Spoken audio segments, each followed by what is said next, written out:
Convido então você a abrir sua Bíblia na carta do apóstolo Paulo aos Efésios, capítulo 5, e nós vamos dar continuidade à sequência de pregações que nós já começamos há umas boas semanas. A nossa irmã que está vindo hoje, e já não vem há algumas semanas, qual é o nome da irmã? Valda, né? Ela diz assim, ainda estou na carta aos Efésios, é verdade, ainda estamos na carta aos Efésios. Não termina nunca, né? Nós também fizemos umas interrupções, porque fizemos culto de Santa Ceia, a gente saiu 2 vezes já para outros textos e voltamos de novo. Mas é isso mesmo.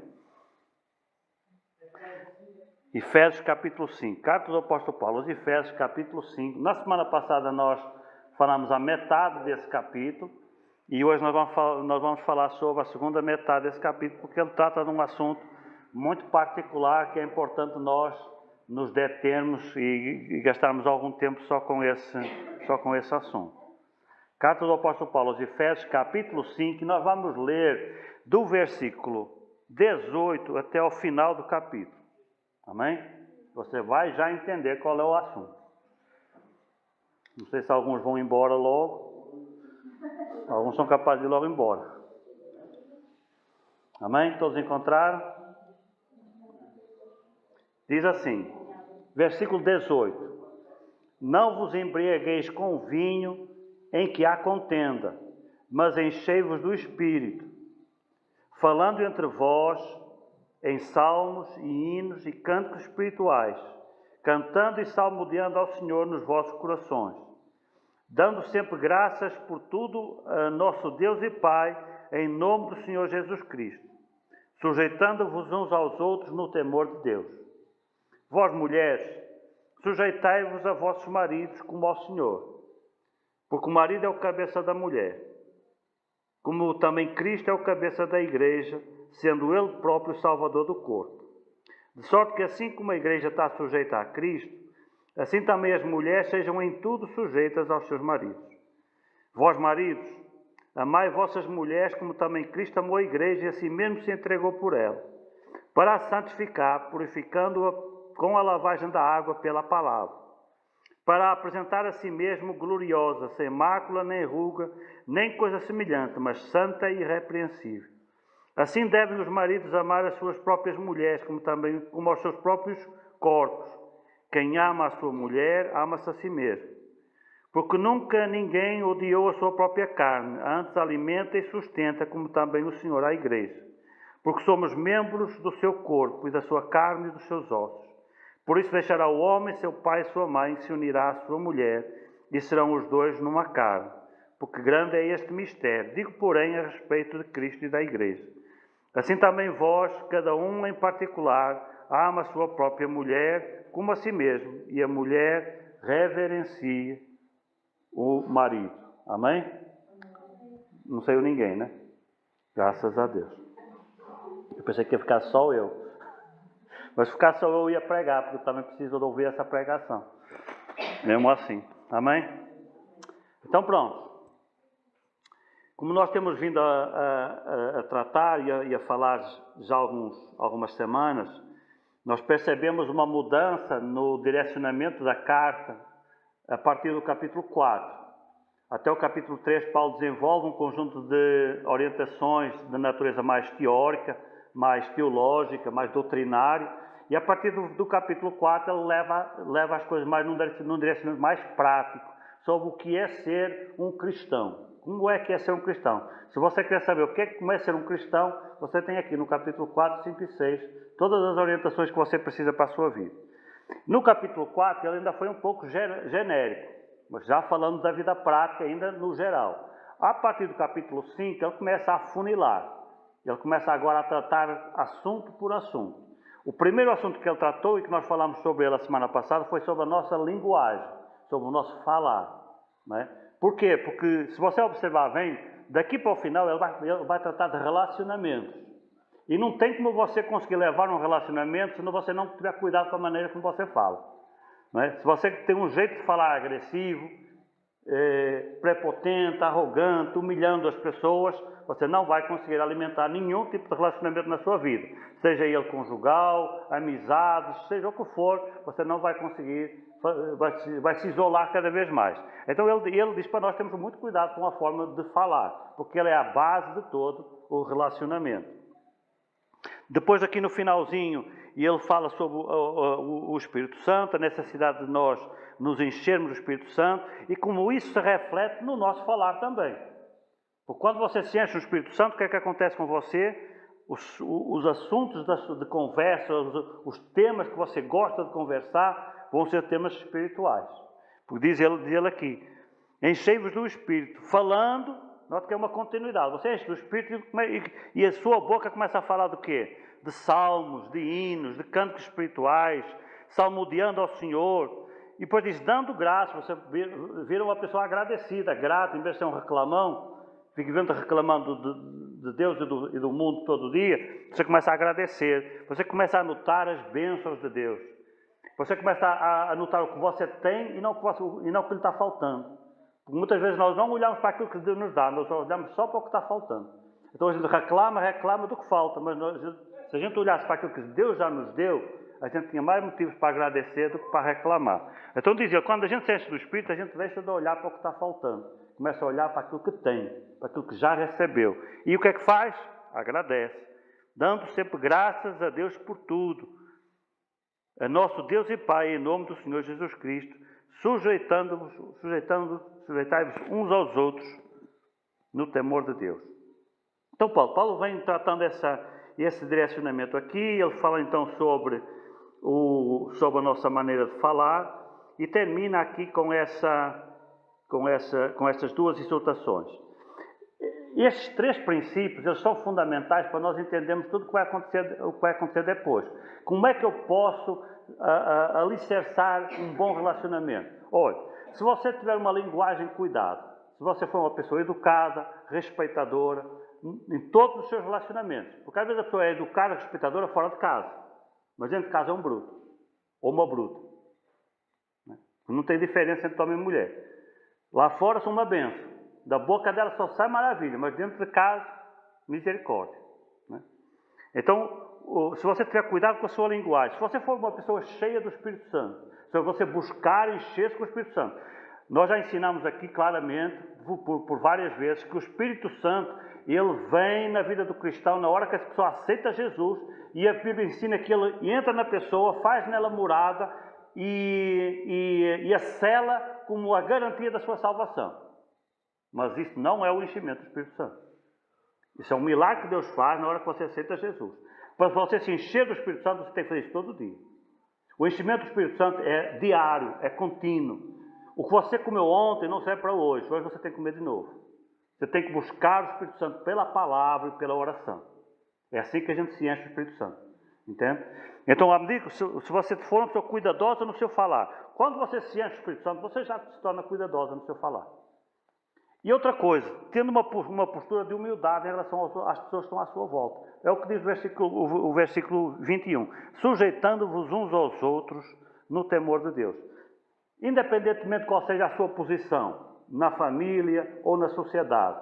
Se você tiver uma atitude de humildade em relação às outras pessoas, você vai viver bem com todo mundo. Agora, se você for uma pessoa altiva, que quer mandar em todo mundo, porque está numa posição de autoridade, você acha que tem o direito de pisar nos outros, então você começa a criar problemas para a sua vida. E isso, claro, também em casa, também no casamento, né? Infelizmente, muitas pessoas elas não entendem bem esta orgânica aqui e isso traz consequências muito graves para o casamento. Então, são três pilares, três colunas onde assenta toda a saúde dos relacionamentos. Seja qual for o relacionamento, pais, filhos, no trabalho. Paulo vai falar sobre isso no capítulo 6. Como é que é a relação do patrão com o empregado, do empregado com o patrão, como é a relação entre o pai e os filhos. Tudo isso ele vai tratar no capítulo, nessa carta. E aqui nesse capítulo, marido e esposa, de uma forma muito particular. Então, se nós tivermos estes três cuidados, temos uma postura humilde de não pisar em ninguém, de sujeição mútua, que este versículo final quer dizer é isso, sujeição mútua, sujeitai-vos uns aos outros. Mas pastor, o marido tem que tem que se submeter à esposa? Tem sim. Tem sim. Mesmo que ele tenha uma posição de liderança, por vezes nós precisamos ceder. Porque às vezes ela está certa. E nós estamos errados. E quando a gente percebe que ela está certa, o que é que a gente tem que fazer? Se sujeitar a ela, se submeter. Então aqui não tem bom. Ninguém aqui é Deus. Todos nós somos humanos e todos nós erramos, homens e mulheres. E por isso todos temos que ter uma postura. Por isso é que a Bíblia é clara sobre isso. Ela estabelece uns princípios de liderança, mas não diz que essa liderança é para pisar no outro. Essa liderança é só para manter a ordem. Mas no que respeita à sujeição, quando a gente percebe que o outro está certo, seja homem, seja mulher, obedeça, se submeta. Porque vai ser melhor para a sua vida. Do que você ficar insistindo num erro, só porque você é o machão, só porque você é o marido, e eu é que mando, e eu é que sei, e depois lá na frente você quebra a cara e leva a família junto. Quantas famílias têm se desgraçado porque as pessoas não sabem assumir essa liderança. Então esse princípio aqui, ele é sagrado neste conteúdo. A gente tem que manter princípios de sujeição mútua. Por vezes o marido tem que se submeter à esposa, e muitas vezes a esposa tem que se submeter ao marido também. Está certo? Então esse é um ensinamento bíblico. Do versículo 22 até o final do capítulo, até o versículo 33, Paulo trata então especificamente sobre o casamento. E esse é o tema da nossa pregação hoje. O casamento. E ele então começa a aprofundar os relacionamentos. Daqui para frente ele agora é mais específico ainda. Agora ele vai tratando caso a caso. Começa logo pelo casamento. Depois a seguir ele vai para os pais e filhos. Depois vai para os patrões empregados. E vai continuando essa linha de pensamento. Nesta questão agora aqui dos relacionamentos, há um primeiro ponto que eu quero salientar com você, que é muito incompreendido no meio cristão. Em particular no meio evangélico. Porque as pessoas sabem, quem está acostumado com a palavra de Deus, quem está acostumado na igreja, quem está acostumado com as pregações, já ouviram muitas vezes estes princípios de liderança, os princípios que ordenam um lar. Né? Qual é? O marido é o cabeça e a esposa deve estar sujeita. Quem é que ainda não ouviu isso aqui? Ninguém, né? Todo mundo já ouviu. O problema é saber administrar isso. Né? Saber isso todos nós sabemos. Mas como é que eu administro isso, pastor? Como é que eu faço isso? Sabe qual é o grande problema que nós temos na compreensão desses princípios? É que nós achamos que a liderança ela é uma estrutura vertical. Como acontece, por exemplo, nas empresas. Nas empresas, as lideranças elas têm uma estrutura vertical. Tem o chefão que está lá em cima e as hierarquias vão descendo. Né? E quem está por baixo obedece a quem? Ao que está por cima. É assim que funciona. Só que nas lideranças, nem toda a liderança é uma estrutura vertical. Na realidade, há muitas lideranças que são estruturas horizontais. O que é que isso quer dizer? É que o líder está no mesmo nível das outras pessoas. Ela não está acima de ninguém. Ela só tem uma posição de liderança, mas ela não é mais do que ninguém. Ela não está numa posição de autoridade sobre ninguém. Ela só tem uma posição de liderança. Mas ela está no mesmo nível dos outros. A estrutura é horizontal. Por exemplo, na igreja. Não é por acaso que o apóstolo Paulo usa a igreja como exemplo neste texto do casamento. Ele vai fazendo sempre aquele pulo do casamento para a igreja, para Cristo e a igreja para o casamento, depois volta para Cristo e para a igreja, depois volta para o marido e para a mulher. Você repara nesse texto que ele está sempre fazendo essa comparação. Porque são duas estruturas horizontais. Como é que se governa uma igreja? A igreja tem um pastor, mas o pastor não está lá em cima. O pastor está no mesmo nível das ovelhas. Aliás, pastor também é ovelha. Né? Pastor também é ovelha. Então, a estrutura na igreja é para ser... Eu sei que muitas igrejas não se organizam dessa forma. Tem o pastorzão que está lá em cima, e ele é o chefão, e ele é que manda. Mas, biblicamente, não é esse o modelo. O modelo de estrutura da igreja, ele é horizontal. E você repare, olhe bem para a sua Bíblia, na forma como o próprio Senhor se posiciona em relação à sua igreja. Nos exemplos que ele vai dando de Jesus em relação à sua igreja, Jesus está no mesmo nível da igreja. No entanto, ele é o Cristo, ele é o Senhor, ele é o Messias. Mas, apesar disso, ele não usa isso para se sobrepor sobre ninguém. Ele se coloca no mesmo nível da igreja. Veja aí no versículo 25, por exemplo, como também Cristo, a segunda parte, a parte B, como também Cristo amou a igreja e a si mesmo se entregou por ela. Olha onde é que está Cristo. Cristo está lá em cima, sentado num trono, ou está na cruz sofrendo por ela? Está na cruz sofrendo por ela. Nota que o exemplo que o texto dá não é de Jesus numa posição hierárquica superior, mas numa posição de liderança, mas no mesmo nível da igreja. Por quê? Porque a igreja precisa dele é cá embaixo. Então você, marido, a sua família precisa de você, é no mesmo nível dela. A nossa família não precisa de maridos patrão, mas maridos boss, maridos que são os ditadores. A família não precisa disso. A família precisa de um marido acessível, que esteja no mesmo nível, que esteja no mesmo patamar, que ajude e abençoe a sua casa no mesmo nível. Como é que eu posso abençoar a minha casa se eu me acho lá em cima? Se eu sou o patrãozão, se eu sou o líderzão. Não tem como, eu tenho que estar no mesmo nível para conhecer os problemas, para sofrer junto. Nós já vamos ver todas essas coisas aqui nesse texto. Então a primeira coisa que a gente tem que entender é que a estrutura de liderança do lar, ela é horizontal. Marido e esposa estão no mesmo nível. Ninguém está acima de ninguém. Você é homem e ela é mulher, você é mulher e ela é homem, vocês são iguais. A palavra de Deus é clara, ela dizia que não há diferença, Deus não faz diferença entre macho e fêmea, não faz diferença entre homem e mulher, que para eles são todos no mesmo nível. Vocês são dois pecadores que precisam da graça de Deus. São dois pecadores que precisam da misericórdia de Deus. E se Deus não nos ajudar, vocês não são nada nessa vida.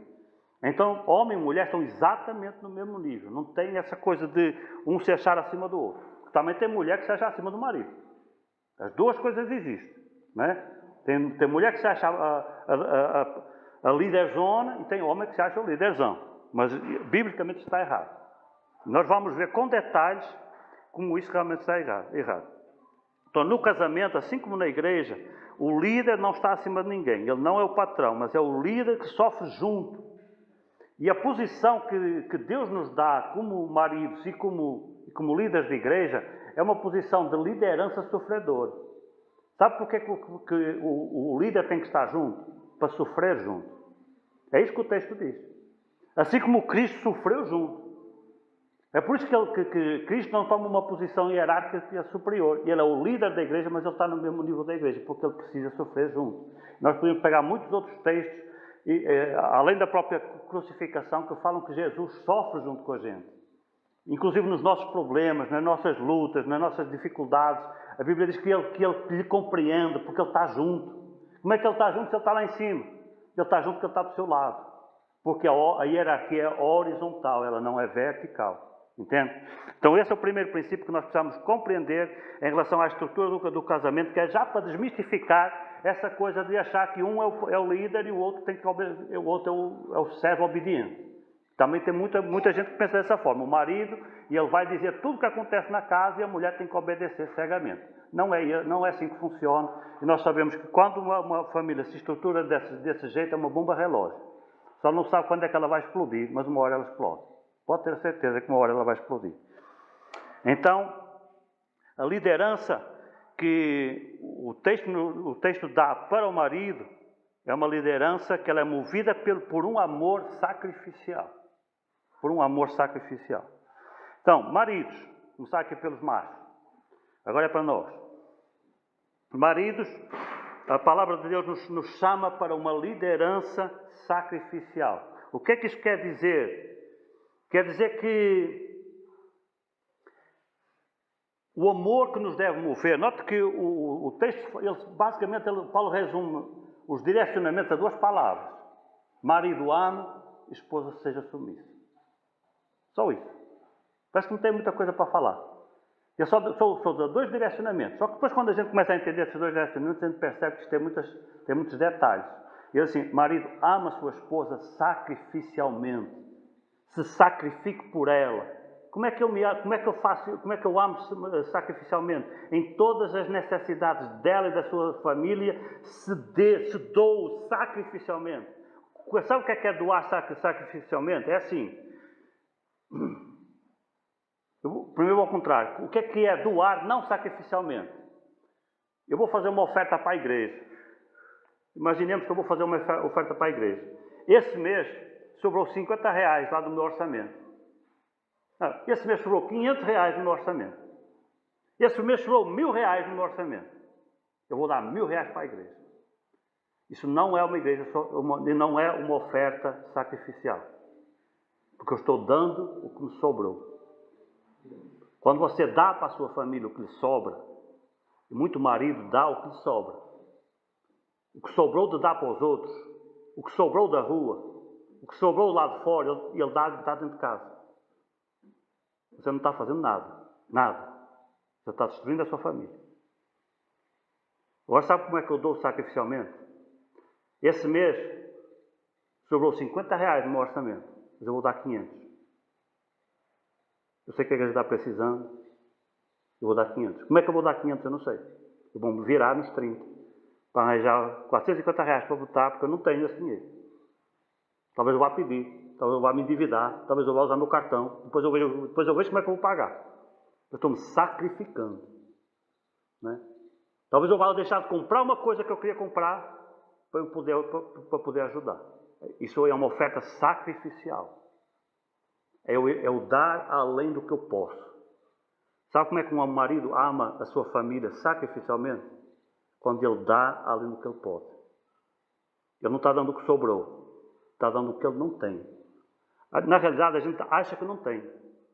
Sabe quando a gente acha que já não tem forças para mais? E de repente aparece mais forças? É que a gente acha que não tem, mas a gente ainda tem um pouquinho mais. Tem uma reserva. Nessa questão do amor sacrificial, Deus sempre nos dá uma reserva. A gente tem como amar realmente a nossa esposa, amar a nossa família, nos sacrificando por ela. É por isso que às vezes a gente também conhece pessoas que levam a família assim nas costas. E você diz assim, rapaz, não entendo como é que aquela pessoa aguenta. Não entendo como é que a pessoa aceita certas coisas. Porque está sacrificando. Está tendo um amor sacrificial. Está indo além dos limites. Mas está aguentando. E às vezes com muita dificuldade, um amor sacrificial de marido e de esposa, que não é só o marido que ama sacrificialmente, a esposa também ama, consegue salvar uma família. Às vezes não, mas muitas vezes consegue salvar uma família. Porque às vezes as coisas não são... Família não é fácil. Mas a coisa difícil é casamento. Eu falo por experiência, que eu também sou casado. A coisa difícil é casamento. Ou coisa para Deus ter inventado. Podia ter encontrado um jeito melhor de resolver essa parada aqui. Mas essa que ele inventou foi difícil, foi cruel. Né? Tinha um pensamento que eu vou dar só no final, mas eu vou já adiantar. Aqui assim, em certo versículo, diz assim, versículo 32. Grande é este mistério. Digo, porém, a respeito de Cristo e a igreja. Pois eu vou dizer, grande é este mistério a respeito do casamento mesmo. Porque não dá para entender este negócio de casamento. O que é certo é que Deus nos criou e a gente sente falta delas e elas sentem falta da gente e a gente precisa um do outro. A gente bate cabeça, mas só funciona desse jeito. Então, a melhor forma é a gente entender como é que a palavra de Deus nos ensina, é levar um casamento da melhor forma. Nunca vai ser fácil. Nunca vai ser fácil. Vai ter momentos de estresse, vai ter momentos de tensão, faz parte dos relacionamentos humanos. A gente tem momentos de estresse e de tensão com todo mundo, não é só no casamento. No caso do casamento é pior porque a gente está mais junto. E é uma convivência mais permanente. E por isso o potencial de haver conflitos é maior do que com os amigos, com quem a gente só está às vezes. Em casa não, você está com o seu marido, você está com a sua esposa o tempo todo. Então o potencial de crise é maior. Agora tem que saber administrar isso aí. E tem que saber minimizar esse potencial de crise, senão não dá para levar. Então o apóstolo ele nos ensina isso. O amor com que eu devo amar. E aos homens só diz isso. Ama a sua esposa. Só que ele está dizendo, ame, mas não é de qualquer jeito. Não é só você dizer assim, meu amor, eu te amo. Né? E ela diz assim, pois então me dê 50 reais, você não dá. Né? Meu amor, eu te amo, mas não abre a carteira. Né? Mas de repente usou 50 reais e vai comprar uma coisa para ele. Né? Nunca aconteceu aqui, né? Graças a Deus. Mas acontece, sabia? Pois é. Pois então se sacrifique. Inclusive nos 50 reais. Deixando de comprar uma coisa para você, comprar ela. E você, mulher, de vez em quando também olhe por ele, porque também precisa. Também tem homem ao contrário, né? Homem que nunca compra nada para ele. A camisa é a mesma há não sei quantos anos. O cara nunca... Então a mulher tem que ter os olhos abertos e saber que ele precisa de vez em quando uma camisa nova. Senão, coitado do homem, anda sempre com uma camisa. Né? É assim que funciona. Então pronto, amor sacrificial. Modelo de amor é esse. Primeira lição que a gente tem que aprender em relação ao amor sacrificial. Como é que é esse amor sacrificial? Primeiro, aprender a ceder. Aprender a ceder. Não é fácil. Principalmente quando a gente é marido, crente, e a gente sabe que nós temos uma posição de liderança. Mas ser líder não significa que eu não tenho que ceder de vez em quando. Às vezes ela está certa. Eu também não sou daqueles que acham que a mulher está sempre certa. Porque ela é tão humana quanto a gente. Então, o potencial que ela tem de errar é igual ao meu. Mas às vezes elas são certas. Muitas vezes elas são certas. Infelizmente. Muitas vezes elas são certas. Não é? Custa reconhecer, não custa?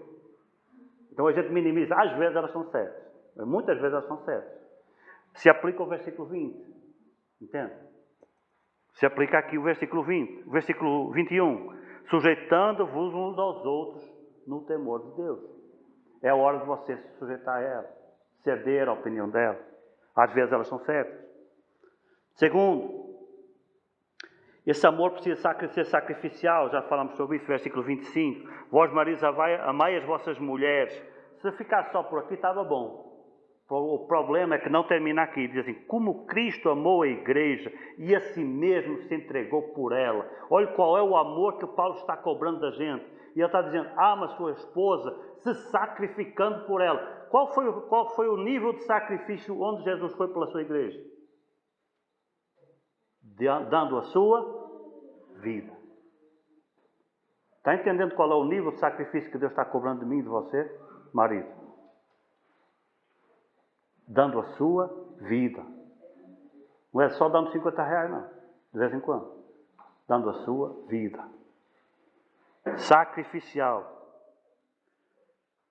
O marido deve assumir a sua responsabilidade como cobertura humana e espiritual em relação à sua esposa. Versículo 23, veja aí na sua Bíblia. Porque o marido é o cabeça da mulher, assim como também Cristo é o cabeça da igreja, sendo ele o próprio salvador do corpo. O que isso quer dizer? Que nós temos uma responsabilidade de cobertura humana e espiritual sobre a nossa família. A nossa família depende das nossas orações e da nossa instrução. E como é que eu dou a instrução à minha família? Está aí no versículo 26, veja aí. Olha o que Jesus fez com a sua igreja, é como eu tenho que fazer com a minha casa. Para a santificar, purificando. Como é que eu purifico a minha família? Pela palavra. Marido que não sabe Bíblia. Marido que não sabe versículo. Você vai ensinar o que é a sua família? O que o mundo ensina? Você vai trazer o mundo para dentro da sua casa? Como é que eu dou cobertura espiritual à minha esposa e à minha família? Orando por ela e instruindo a minha família pela palavra de Deus. É assim que eu dou cobertura espiritual. Isto é amar a família. Isto é amar a esposa. Marido, você tem essa responsabilidade, essa obrigação. Use o seu cuidado para com a sua esposa. O seu cuidado para com a sua esposa tem que ser igual ao seu cuidado para com você mesmo. Entendeu? Versículo 28. Olha o que diz aqui. Assim devem os maridos amar as suas próprias esposas como aos seus próprios corpos. Como você ama você. Como é que eu tenho que cuidar da minha mulher? Do jeito que eu cuido de mim. Do mesmo jeito que eu cuido de mim. Agora, se você é um cara relaxado, não vá cuidar dela relaxada também, né? Porque às vezes tem marido que não cuida de si. Não toma banho direito, não se veste direito, anda de qualquer jeito, não corta o cabelo. Né? Eu também às vezes demoro para cortar o meu, mas o meu não precisa muito. Ame a sua mulher. Quem ama, olha o que diz o texto.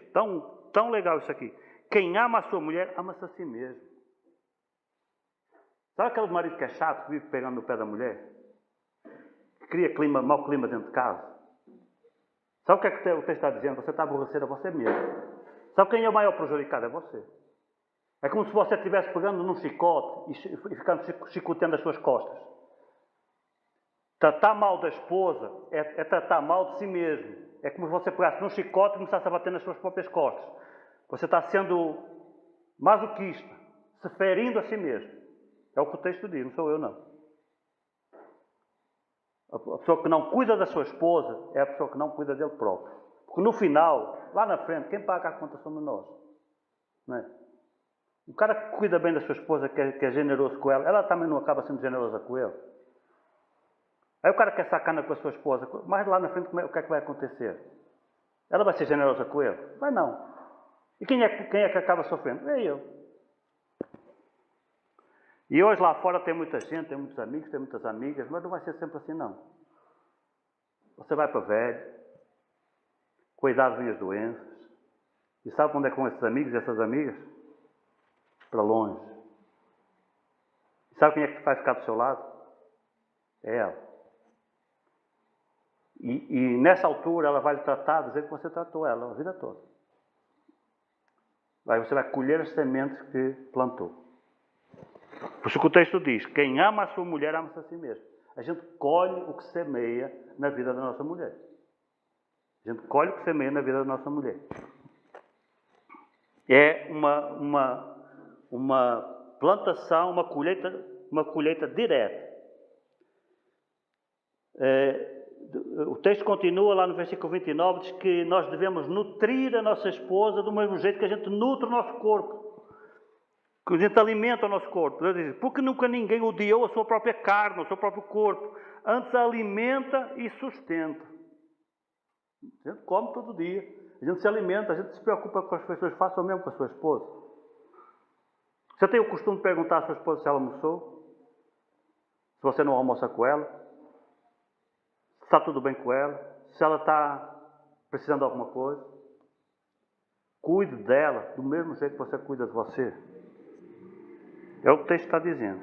Isto é note que o interessante, o apóstolo Paulo ele diz só para nós amarmos a nossa esposa, né? Mas quando a gente começa a desdobrar o que é esse amar a nossa esposa, tem um bocado de coisa para a gente fazer. Por último, em relação aos maridos, Paulo dá um argumento muito forte aqui para terminar. E ele nos diz que amar sacrificialmente e cuidar das suas e cuidar da nossa esposa é o mesmo que, nós já falamos sobre isso, é o mesmo que está fazendo bem a nós mesmos. Então, quando a gente trata bem a nossa esposa, quando a gente ama sacrificialmente ela, nós colhemos isso que plantamos. Nós colhemos isso que plantamos. Esposas, pronto, agora dá ali uma aliviada aqui nos ombros. Agora é com vocês. Mas com a esposa eu vou ser mais mansinho. A exortação para a esposa, ela toma um outro direcionamento. Ela vai mais no sentido do respeito em relação ao marido. Esposa, respeite o seu marido. O texto não diz que a mulher precisa de amar o marido. Mas é óbvio que a mulher precisa de amar o marido. Né? Então nós vamos usar a mesma linguagem que usamos para os maridos. Para o marido, Deus cobra um amor sacrificial. Para a mulher, Deus cobra um amor respeitador. Entende? São dois direcionamentos. Deus não está dizendo ao marido para dizer assim, ama a sua esposa. Aí todo dia você diz para ela que lhe ama. Não, ele não está pedindo isso. Ele está dizendo que você se sacrifique por ela. Ele não está dizendo para as mulheres, para você dizer ao seu marido, ama o seu marido. Você todo dia vai falar para ele que ama. Não, manda você respeitar ele. Respeitar incluindo a liderança dele. A posição que Deus escolheu para ele na sua casa. Não foi seu pastor que escolheu essa posição, não. Se fosse, eu não teria escolhido. Foi Deus que escolheu. Se você está com raiva, desconta nele, viu? Não tem problema. Então, as mulheres precisam de aprender isto. A amar com um amor respeitador. Então, embora ele não fale a palavra amor em relação à mulher, ela está implícita, né? É um outro direcionamento. Não é o afeto em si que Paulo está falando. Você deve ter afeto pelo seu marido, mas esse afeto precisa ser um afeto que o respeite. Que respeite incluindo a sua liderança. Em primeiro lugar, em relação à mulher, a mulher deve reconhecer a liderança do marido da mesma forma que ela reconhece a liderança de Cristo. Veja aí no versículo 22. Mulher, sujeitai-vos aos vossos maridos como ao Senhor. Sabe o que é que o texto está dizendo? Mulher que não respeita o marido também não respeita a Deus. Mulher que não respeita a liderança do marido não respeita a Deus como Senhor. Não respeita a Deus como Senhor. Você pode dizer que respeita, mas não respeita não. Se você não tem respeito pelo seu marido, muito menos você tem respeito por Deus. Porque o seu marido é a primeira liderança que ele coloca sobre você. E Deus é uma outra liderança mais acima. Ah, você não respeita nem a que está perto de você. Você vai respeitar a outra. É ou não é? Estou errado? Isso aqui é óbvio. Pessoa que não obedece ao marido, mulher que não obedece ao marido, também não obedece a Deus. O marido está ali do lado mandando, ela não obedece, vai obedecer ao que Deus fala. Não obedece nada. Então, o primeiro sinal da nossa reverência em relação a Deus é a nossa reverência em relação aos outros, uns aos outros. Do mesmo jeito. Se eu tenho reverência em relação à ordem que Deus estabeleceu para a minha casa, então eu estou reverenciando Deus. E também a ordem que Ele estabeleceu para a minha casa, isto é, o meu marido. Agora, se eu não respeito essa liderança, muito menos eu estou respeitando Deus. Já é um ato de desonra em relação ao próprio Deus, ao próprio Senhor. É o que Ele está dizendo aqui. Sujeitai-vos aos vossos maridos como ao Senhor. Você, ao se sujeitar ao seu marido, você está a se sujeitar ao Senhor também, a Deus também. Na hora que você é rebelde em relação ao seu marido, você está sendo rebelde em relação a Deus também. Isso aqui é claro. Deve reconhecer o marido como a sua cobertura espiritual. Tem mulher que acha que é a cobertura da sua casa. Às vezes até é. Muitas vezes o marido nem é crente. Ou ela é crente, mas é aquele crente muito fraquinho. E se você não orar pela sua família, vai ser só misericórdia. Ainda assim, não deixe de considerar ele o líder da sua casa. Mas é para o marido assumir essa responsabilidade. E se ele assumir, você respeita. Porque tem mulher que tem marido até pastor e ela não respeita o marido. Tem uma igreja inteira respeitando ele, mas a mulher lá em casa não respeita. Sabia que isso existe? Existe. Existe é muito. Mais do que você imagina.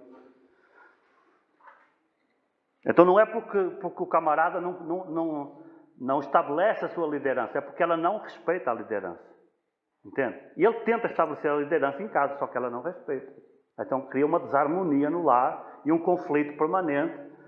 Dá para perceber no texto aqui que se nós respeitarmos esta ordem, há uma harmonia que se estabelece.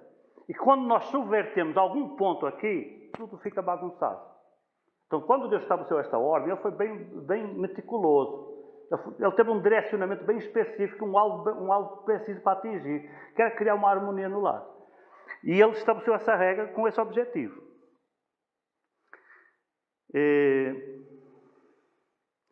Em terceiro lugar, mulher, siga o modelo de submissão para o seu esposo, como a igreja é submissa a Cristo. Versículo 24. De sorte assim como a igreja está sujeita a Cristo, assim também as mulheres sejam sujeitas aos seus maridos. Nós já dissemos que isso não significa que o marido vai pisar na mulher. Ele não tem esse direito. É uma hierarquia horizontal. Você está no mesmo nível dele. Mas mesmo sabendo que ele está no seu nível, respeite ele. Entende? Você vai ser muito mais abençoada também se você seguir esses direcionamentos. Para a mulher são só estas três coisinhas. Na realidade, as palavras que Paulo usa para todo esse texto é amor para os maridos, submissão para as mulheres. Só usa essas duas. Agora, a gente percebe que em todas elas tem muitos detalhes. O amor do marido ele é sacrificial, o amor da mulher ele é um amor submisso, um amor que respeita a liderança do marido. Isso não significa que ela pode ser pisada por ele de jeito nenhum. O marido tem que respeitar ela, sabendo que ela está no seu nível. Por vezes tem que ceder. Mulher, você sabe que às vezes você tem razão. Tá bom, muitas vezes você tem razão. Mas você não tem sempre razão. Às vezes você também está errado. Tá certo? 10% você está errado. 20%. Às vezes você também está errado. Né? A gente sabe que vocês estão certos muitas vezes. Custa admitir, mas a gente sabe. Mas às vezes vocês também estão errados. Então também não se ache a líder por causa disso. Em conclusão, no versículo 31, o apóstolo dá uma conclusão aqui nesse negócio todo. Ele diz assim, por isso, note bem o que ele está dizendo, por causa disso, é por causa disto, tudo aquilo que a gente está falando, por causa disto, deixará o homem seu pai e sua mãe e se unirá à sua mulher e são os dois uma só carne. O que ele está dizendo? Foi para isso que a gente casou. Casamento é isto. Casamento é isto. Você casou para isto. Para ter uma estrutura em sua casa, com uma liderança, em que você vai assumir o seu lugar e a outra parte vai assumir o lugar dela. E os dois vão se respeitar, cada um no seu lugar. E com isso, há casamento. Sem isto, o casamento se desestrutura. Sem isso, a gente perde muito do sentido e da razão de ser do casamento. Então é isso que Paulo está dizendo. Eu já dei esse pensamento, versículo 32, grande é este mistério. O apóstolo, como ele vai fazendo sempre essa comparação entre o casamento e a igreja e Cristo, ele chega no final e diz assim, grande é este mistério. Depois ele diz, eu digo, porém, em relação a Cristo e à igreja. Mas a gente pode dizer assim, grande é este mistério, digo, porém, em relação ao casamento, porque é coisa difícil. Esse mistério do casamento, né? Não sei nem como é que Deus conseguiu inventar uma coisa dessa. Só Deus mesmo para pensar numa coisa dessa. Mas, com dificuldade, dá para levar. Dá para levar. Precisamos, porém, de observar estes ensinamentos. Agora você repare na conclusão. Se nós vivemos uma vida controlada pelo Espírito Santo, foi assim que nós começamos. Uma vida controlada pelo Espírito Santo, dê prioridade a Deus na sua vida. Dê prioridade aos ensinamentos da palavra de Deus na sua vida. Tenha cuidado com a forma como você fala com as pessoas, com a forma como você fala com a sua esposa, com a forma como você fala com o seu marido. Porque às vezes tem marido que fala com a esposa como se ela fosse empregada dele. E tem mulher que fala com o marido como se ele fosse um qualquer. A Bíblia diz, eu sei que hoje muitas mulheres acham isso exagerado, mas eu vou dizer o que a Bíblia diz. A Bíblia usa a esposa de Abraão como um modelo, Sara, e diz que ela o tratava por Senhor. Ela não dizia meu marido. Ela não dizia você vem cá. Ela não dizia, às vezes tem mulher que fala ao marido e diz assim, o outro lá, você já ouviu mulher falar assim? Ou o marido falar da mulher a outra. Você acha que era assim que Sara tratava Abraão? Ela chamava de Senhor. Seu marido, ela chamava de Senhor. Isto mostra a reverência e o respeito que ela tinha por ele. Mas eles eram um casal normal, igual a muitos casais que tem por aí. Só que ela respeitava ele e ele respeitava ela. Essa era a linguagem. É esse o modelo de linguagem. Não estou a dizer que você tem que tratar o seu marido por Senhor. Talvez hoje seja uma coisa meio fora de uso, não é? Mas trate com respeito. Trate com respeito. Chame pelo nome. Use palavras de carinho para se referir a ele e a ela também. Linguagem. Cuide da sua linguagem dentro de casa. Quanto mais baixa for a linguagem, pior vai ser o seu casamento. E os maridos amando as esposas sacrificialmente, as esposas amando os maridos respeitosamente, certamente as coisas vão se tornar mais fáceis. Amém? Uma última observação final. As responsabilidades são individuais. O texto é claro em separar maridos e esposas. Ele fala para um e fala para o outro. Se fosse tudo junto, ele falava marido e esposa e dava as diretrizes tudo junto. Mas não. Ele separou. Tratou os maridos e tratou as esposas. Isto significa que as responsabilidades são individuais. Se ele não obedece, você obedeça. Se ela não está obedecendo, você obedeça, marido. O facto de ela não estar respeitando a vontade de Deus não me liba, não me autoriza a deixar de obedecer. Entende? O facto de outra, porque às vezes a gente argumenta desse jeito, mas o outro também não está fazendo. Mas o outro também não sei o quê. E a gente usa o outro como desculpa para nós também não fazermos. O texto é claro, as responsabilidades são individuais. Se a outra parte não estiver cumprindo, cumpra você com a sua parte. De alguma forma, lá na frente, Deus vai acabar lhe abençoando. Nem que seja quebrando o joelho do cara ou dela. Mas lá na frente, Deus acaba abençoando. Fique na posição, faça a sua parte. Se cada um fizer a sua parte, vai dar certo. As coisas vão melhorar. Agora, se porque o outro falhou, você se justifica para falhar também, estão errando os dois. Você só está somando mais erro, criando mais problema, criando mais dificuldades para a sua própria vida. E quem é que sofre no final disso tudo? É nós, né? Como diz o cearense. Somos nós, é a família, são os filhos. Mas principalmente sofre o casal. E do casal, eu acho que quem sofre mais é o homem. Do casal, quem sofre mais é o homem. É por isso que o texto diz, olha, o texto não fala isso da mulher, você já reparou? O texto diz que quando a coisa não está bem lá em casa, e ele diz que é como se nós estivéssemos chicoteando as nossas próprias costas. Ele não diz isso da mulher. É que a mulher, ela tem uma couraça, né? Um negócio assim, parece que a bicha nasceu protegida. A mulher nasceu para ter filho, né? Então ela sente menos a dor. O homem é mais paridinho, né? O homem, qualquer coisinha, né? Um cortezinho de nada, a gente já vai para a UTI, né? A mulher não, a mulher é mais resistente à dor. Então, quando a coisa está muito complicada lá em casa, ela aguenta melhor. Quem é que sofre mais? Somos nós. Então, juízo. Juízo. Sabendo que, no final, os principais beneficiados somos nós, principalmente os maridos. Amém? Que Deus nos abençoe.